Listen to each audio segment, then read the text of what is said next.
A importância das inspeções e correições nos órgãos da Justiça do Trabalho.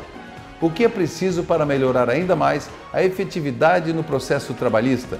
E a Resolução 63 do Conselho Superior da Justiça do Trabalho. E a recomendação número 1 da Corregedoria Geral da Justiça do Trabalho.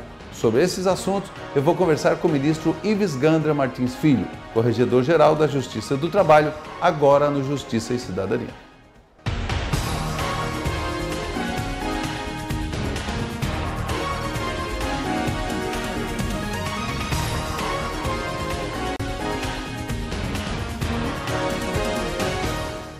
Ele é ministro do Tribunal Superior do Trabalho desde 1999. Em março deste ano, assumiu a Corregedoria Geral da Justiça do Trabalho. No programa de hoje, eu vou conversar com o ministro Ives Gandra Martins Filho, que está visitando o Tribunal Regional do Trabalho agora no mês de agosto, aqui em Porto Velho. Ministro, seja bem-vindo aqui ao Justiça e Cidadania. Muito obrigado. Ministro, o senhor já passou por alguns tribunais, né? O último, inclusive, no TRT do Amazonas. E nessas suas passadas pelos tribunais, o senhor tem detectado o que mais de importante e mais desafio para a Justiça do Trabalho hoje? O que me parece que deve ser o nosso foco na corregedoria, muito mais do que uma atividade corretiva, é uma atividade preventiva para conseguir que o judiciário atinja 3 finalidades na prestação jurisdicional. Nós queremos, e o cidadão quer, uma justiça de qualidade, que harmonize as relações trabalhistas, que seja rápida e, ao mesmo tempo, barata, quer para as partes, quer para o cidadão. O que eu tenho focado em todas as correições não é tanto se o procedimento adotado pelo tribunal segue todos os trâmites legais, não tenho ficado muito na parte formal. Eu tenho mais me detido para verificar. O tribunal está com bom desempenho? Se está julgando rápido? Se está julgando bem? Qual é o índice de conciliações? A taxa de congestionamento na execução está alta, ou seja, o trabalhador está ganhando, mas não consegue receber o que ganha? Então, isso é que eu tenho procurado verificar. Quais os tribunais que têm melhor desempenho, quais os que estão com desempenho insatisfatório, o que é possível fazer para que realmente o cidadão saia satisfeito com a Justiça do Trabalho. E um desses, e até em algumas discussões que já tem tido, até com outras entrevistas que nós fizemos, percebe-se que a execução é um dos gargalos hoje da Justiça do Trabalho, talvez o principal.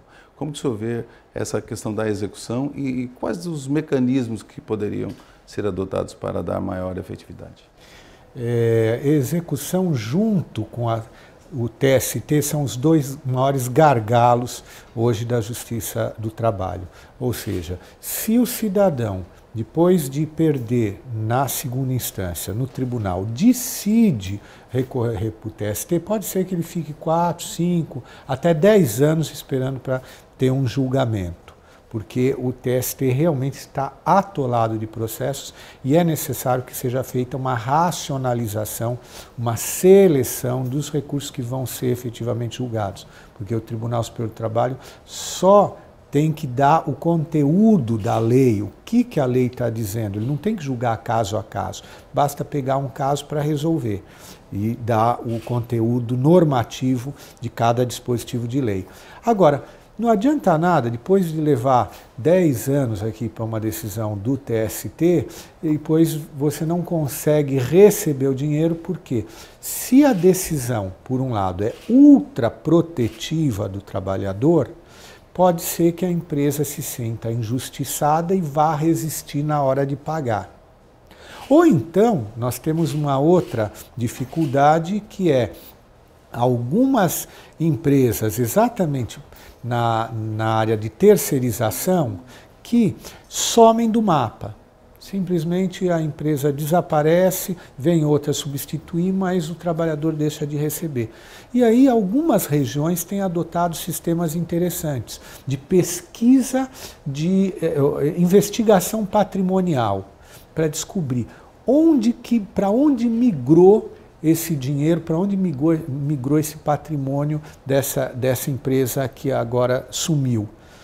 E aí nós vamos fazendo a diferenciação entre aquilo que eventualmente pode ter sido uma injustiça contra uma determinada empresa, por exemplo, uma revelia que ela não pôde se defender e aí resiste mesmo, porque não tem nem patrimônio para pagar o que está sendo pedido, às vezes até numa aventura judicial de determinado empregado, que às vezes também está acertado com determinado escritório para conseguir vantagens utilizando a Justiça do Trabalho, e isso nós temos detectado muitas vezes, ou então o contrário.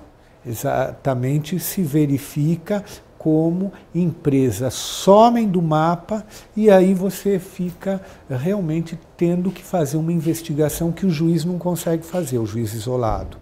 O que nós temos conseguido é criar, em alguns tribunais, núcleos de investigação, uma espécie de Interpol para descobrir onde há dinheiro que possa ser usado para pagamento dessas dívidas. Isso também tem sido feito através do sistema Bacenjude. Você bloqueia o dinheiro da empresa, muitas empresas se cadastram no sistema de Bacenjude e coloca uma conta só para receber os pedidos de pagamento para a Justiça. Então são mecanismos que nós vamos adotando para tornar mais efetiva a execução.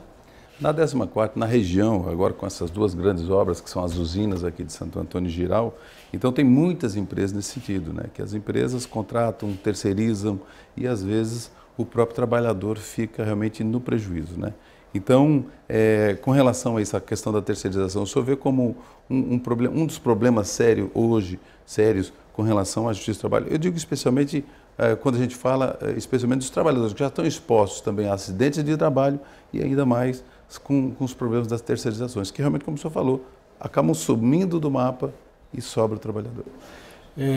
O tema da terceirização é um tema que tem nos dado muita dor de cabeça na Justiça do Trabalho. Por quê?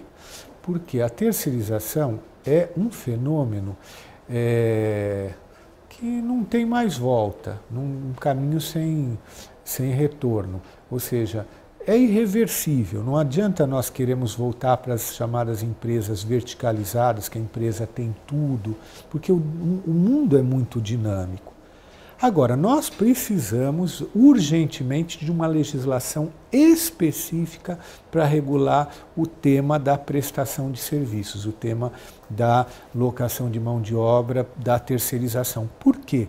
Porque nós vemos que tem dado tanto problema, que em alguns dos regionais, o baixo índice de conciliação na primeira instância e o alto índice, a alta taxa de congestionamento na execução, advém fundamentalmente de terceirização. Por quê? Vamos dizer assim, alguns estados, a dependência de atividade econômica ligada a algumas estatais que terceirizam, porque realmente não teriam condição de contratar diretamente, não há nem previsão de concurso para essas atividades, só que a lei de licitações sempre manda contratar pelo preço mais baixo. E a empresa que é contratada, ela joga tão baixo o preço que naquele primeiro ano ela consegue cumprir o contrato. No segundo ano, quando tem que fazer o reajuste, já não dá conta, começa primeiro mês, segundo mês, terceiro mês, ter déficit. A partir daí some do mapa, descumpre o contrato, você tem que contratar outro. Portanto, a lei de licitação tem que sofrer uma revisão e, ao mesmo tempo, eu sei que há projetos de lei no Congresso tratando da terceirização, tem que ser enfrentada essa questão pelo Congresso Nacional o mais rápido possível para nos dar parâmetros na Justiça. Por quê? Porque o próprio Supremo Tribunal Federal, em relação à responsabilidade subsidiária, reformou a decisão do TST, reformou a súmula do TST, dizendo que não se pode responsabilizar a tomadora dos serviços. E aí nós ficamos nesse dilema. E se ela agiu com culpa? O Supremo diz, em princípio, a culpa pode ser apurada, só que a maior parte dos processos nem se discutiu porque se aplicava a teoria da responsabilidade objetiva. Então, são dilemas, são problemas que nós temos que resolver, não só e necessariamente no judiciário. O legislativo tem que dar essa iniciativa porque nós estamos em sede de formulação das condições legais de funcionamento do fenômeno. E não fica o prejuízo só para também na relação de trabalho, né? Fica também o prejuízo para a sociedade porque as obras inacabadas também acabam sendo um reflexo, né, ministro? É que, vamos dizer assim, não tem jeito. Quando você tem uma legislação atual que admite a terceirização no serviço público, porque é impossível você fazer concurso de limpeza, é possível você fazer concurso de copa, cozinha, quer dizer, que tipo de prova iria fazer para quem limpa melhor?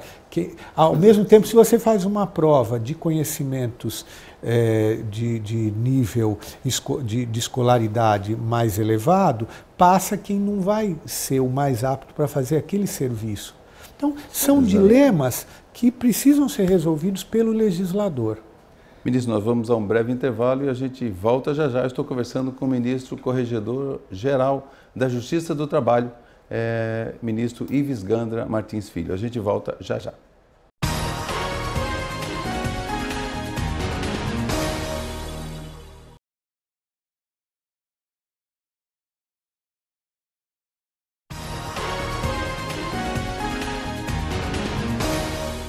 Estamos de volta, eu estou conversando com o ministro Ives Gandra Martins Filho, Corregedor-Geral da Justiça do Trabalho. Ministro, com relação, até para melhor efetividade, o Conselho Superior da Justiça do Trabalho editou uma resolução, a 63, que hoje está uma discussão no sentido de adequar os tribunais. E como que está essa situação, a questão da 63, e como que está sendo recebido pelos tribunais esses ajustes? Essa resolução 63 do Conselho Superior da Justiça do Trabalho teve finalidade de criar uma espécie de padrão para toda a Justiça do Trabalho de número de servidores ou organização de cada vara ou de cada gabinete de desembargador de acordo com a demanda processual, com o número de processos que recebe. Porque o que nós víamos? Havia tribunais com baixa demanda processual e um número enorme de servidores. Então havia uma capacidade ociosa de alguns tribunais. E outros não conseguindo os desembargadores sequer colocar ementa nos seus acórdãos, tal número de processos a julgar. Algumas varas também sobrecarregadas de processos, 2.000, quase 3.000 processos por vara, e com um número de servidores muito limitado. Então, o que houve nessa resolução 63? Vamos estabelecer aquilo que seria o razoável em termos de número de processos e número de servidores por gabinete desembargador e por vara. O que começou a acontecer quando foi editada a 63? Uma resistência dos tribunais regionais do trabalho de cumprir. Por quê? Quem estava com capacidade ociosa não estava querendo fazer adequação. E, ao mesmo tempo, aqueles que estavam com sobrecarga e precisando de funcionários, não tendo de onde tirar, porque havia necessidade de projetos de lei serem aprovados para criar esses cargos. E esses projetos estavam parados ou no Conselho Superior da Justiça do Trabalho, ou no TST, ou no próprio CNJ. Portanto, o que nós começamos a discutir no Conselho Superior da Justiça do Trabalho?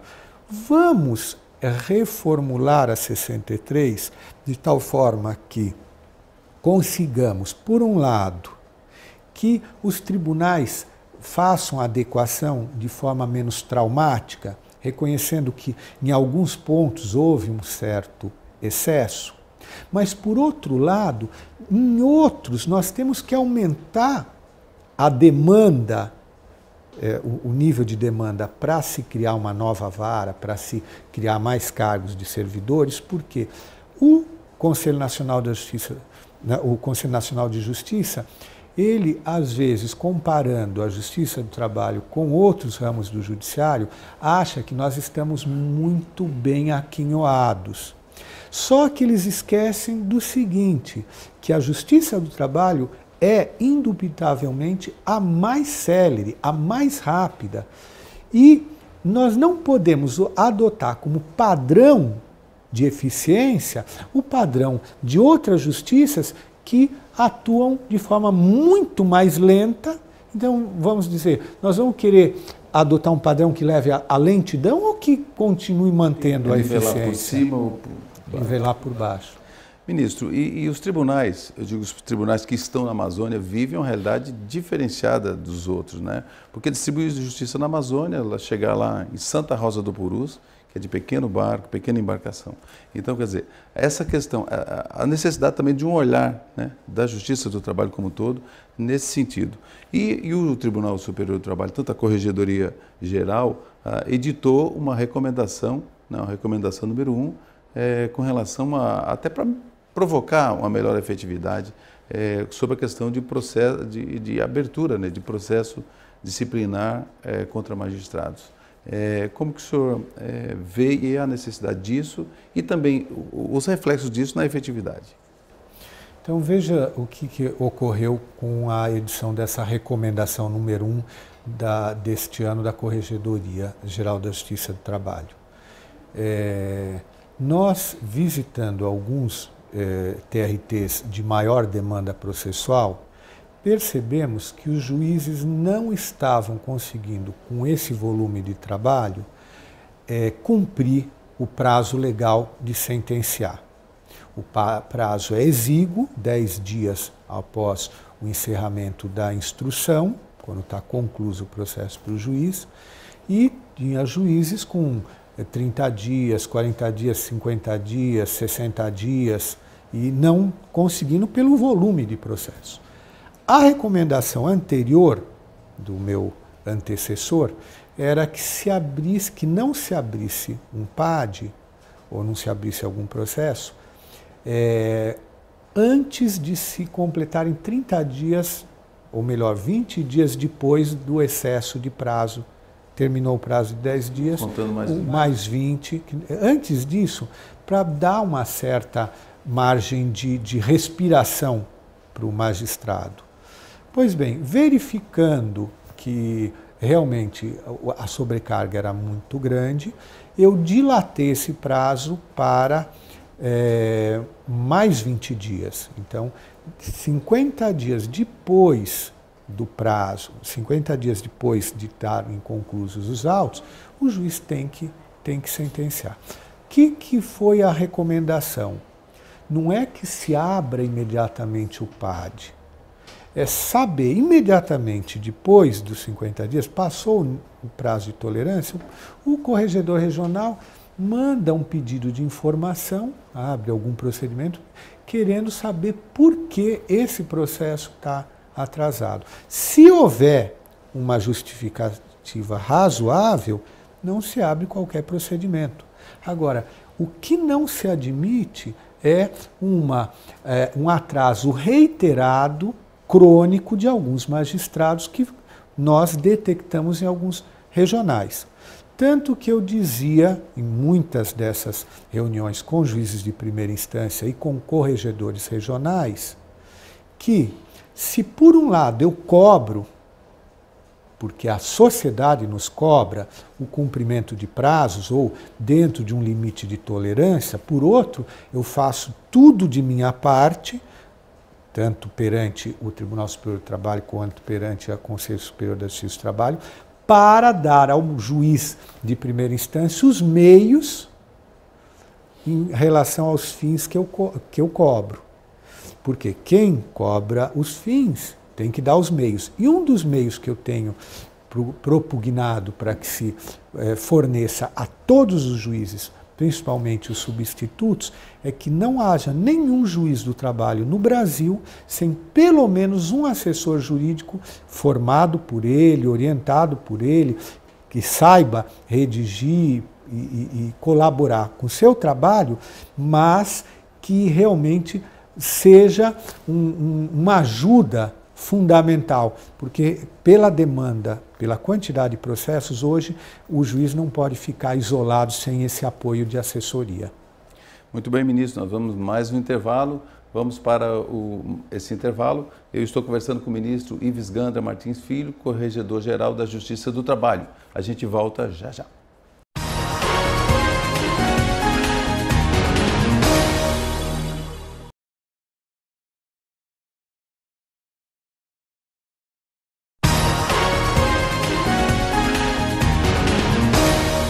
Estamos de volta para o terceiro e último bloco. Eu estou conversando com o ministro Corregedor-Geral da Justiça do Trabalho, Ives Gandra Martins Filho. Ministro, o senhor veio na região norte agora esses dias e agora em Porto Velho para fazer uma inspeção no tribunal. E o senhor faz correições, né, e inspeções. Agora, até para o nosso telespectador, para o papel pedagógico dessas inspeções, dessas correições que acontecem pelo Brasil. A ideia da correição é exatamente verificar se o tribunal segue as normas legais, se segue as normas procedimentais que regem o processo. No fundo, se ele age dentro da lei na prestação judicial, se não fica inventando moda, se não fica, às vezes, atrasando o processo ou querendo ser mais rápido fora dos trilhos. E as inspeções são uma correição limitada a determinados temas que são mais preocupantes em relação a cada região. Em relação ao Tribunal Regional do Trabalho de Rondônia e em alguns outros, o que eu notei mais de problemático que eu estou verificando nessas regiões, primeiro, o fornecimento de dados estatísticos para o sistema como um todo. Nós temos que ter muita transparência em relação a cada tribunal, como ele funciona, como ele julga, quanto ele julga para saber o seu desempenho. Então, notei que alguns tribunais não estavam informando o sistema do e-gestão, que é o nosso sistema gerencial, corretamente. Outro problema que tem nos causado bastante dor de cabeça e é geral, é o problema do processo judicial eletrônico. O que acontece é que nós estamos passando do processo físico para o processo virtual e o sistema tem muitas inconsistências. O sistema sai do ar, algumas funcionalidades não estão operando. Então eu quero verificar o que está acontecendo na região. E também, um último ponto, é ver a parte disciplinar, se há problemas em relação ao tribunal de desmandos, de desarmonia, E sei que muitas vezes até você tem processos mais relevantes que podem gerar dores de cabeça para o próprio tribunal, em termos de pressões políticas, pressões econômicas. Então, tudo isso aí são questões que nós vamos verificando em loco e tentando colaborar para encontrar o melhor caminho para que a justiça seja imparcial, que ela seja rápida, que ela seja econômica e que seja de qualidade. Então, o senhor vê como é importante também o canal da ouvidoria, por exemplo, dos tribunais? Como que o senhor vê? Sim, é muito importante. O cidadão, às vezes, vê o seu processo não andar, não sabe por quê, entra em contato com a ouvidoria. Primeiro, se lhe dá uma resposta. E segundo, se leva a quem está gerando o problema o aviso. Tem gente reclamando dessa paralisação desse seu processo, tem gente reclamando por que o seu processo é tratado de um jeito e o processo do outro é tratado de outra forma. E aí, a forma de ser canalizada a solução, quer dizer, a ouvidoria não resolve, mas ela encaminha a quem pode resolver. Então é muito importante o cidadão fazer uso da ouvidoria. Agora, a última, para a gente terminar, o senhor é professor da ENAMAT, né? E tem esse trabalho junto com as escolas, com a Escola Judicial e a Escola Nacional. Como que o senhor vê esse processo de capacitação, não só de magistrados, mas também de servidores, e o que isso traz de resultado para a sociedade como geral, como resposta? sempre repito que a função corregedora tem que ser muito mais preventiva do que corretiva. Se eu formar bem o magistrado, ele não vai ter problemas disciplinares, não vai ter problemas com a corregedoria. E essa capacitação vai formá-lo em termos de virtudes judiciais. Quer dizer, o magistrado não tem que ver, por exemplo, o Código de Ética da Magistratura Nacional como um conjunto de obrigações, deveres e proibições. Tem que ver um monte de qualidades que eu devo incutir dentro de mim mesmo, adquirir, para julgar do jeito que eu gostaria de ser julgado. Que qualidades eu gostaria que o juiz que fosse julgar a minha causa tivesse? Será que ele fosse rápido, competente, imparcial, independente? Bom, então eu vou procurar ser isso. E a mesma coisa a gente tem que conseguir do servidor, já que ele é um assessor do juiz. Por isso eu digo, se nós não conseguirmos um engajamento cada vez maior dos juízes nesses cursos de formação continuada, não adianta nada o juiz passar num concurso, fazer um curso de formação inicial, se depois ele passa o resto da carreira vivendo de renda. Não vai ser um bom juiz, não vai ser um juiz competente. O que a sociedade quer é um juiz realmente que seja rápido, eticamente correto e gerencialmente um bom administrador de justiça. Muito bem, eu agradeço aqui a sua entrevista, encaixando aqui na sua agenda, que é corrida em Porto Velho. Agradecemos imensamente a sua participação aqui. Até gostaria que o senhor deixasse as suas considerações finais para os nossos telespectadores e também dando um ênfase também com relação às semanas de conciliação, semana de execução. Se nós tivéssemos que fazer um resumo do que precisa mudar a justiça, o que precisa mudar a legislação trabalhista para nós conseguirmos uma justiça mais célere e o trabalhador e as empresas mais satisfeitas, eu diria, vamos prestigiar a negociação coletiva. Acho que nós temos um excesso de legislação, uma jurisprudência que acaba enrijecendo essa legislação, aplica de forma rígida a existente e, ao mesmo tempo, flexível para a criação de novos direitos, tirando de princípios genéricos. Nós temos que aquilo que são direitos mínimos, básicos do trabalhador comuns a todas as categorias, que sejam legislados, que estejam nesse bloco de legislação. E o que é específico de cada categoria, prestigiar a negociação coletiva. Assim nós vamos conseguir muita mais harmonia nas relações de trabalho do que o Estado intervindo continuamente e acirrando o conflito social. Muito obrigado. Eu conversei com o ministro Ives Gandra Martins Filho, Corregedor-Geral da Justiça do Trabalho, para o Justiça e Cidadania. Você também pode sugerir pautas através do e-mail ascom@trt14.jus.br ou pelas redes sociais que está em seu vídeo. Muito obrigado e até o próximo encontro.